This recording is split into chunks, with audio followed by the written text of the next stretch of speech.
بسم اللہ الرحمن الرحیم۔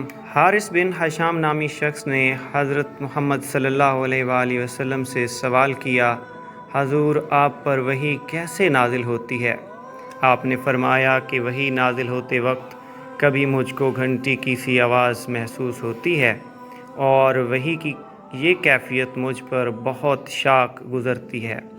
جب یہ کیفیت ختم ہوتی ہے تو میرے دل و دماغ پر اس فرشتے کے ذریعے نازل شدہ وحی محفوظ ہو جاتی ہے، اور کسی وقت ایسا ہوتا ہے کہ فرشتہ باشکل انسان میرے پاس آتا ہے اور مجھ سے کلام کرتا ہے، بس میں اس کا کیا ہوا کلام یاد رکھ لیتا ہوں۔ حضرت عائشہ رضی اللہ تعالی عنہا بیان کرتی ہیں کہ میں نے سخت کڑاکے کی سردی میں حضرت صلی اللہ علیہ وآلہ وسلم کو دیکھا ہے کہ آپ پر وحی نازل ہوئی، اور جب اس کا سلسلہ موقوف ہوا تو آپ کی پیشانی پسینے سے شرابور تھی۔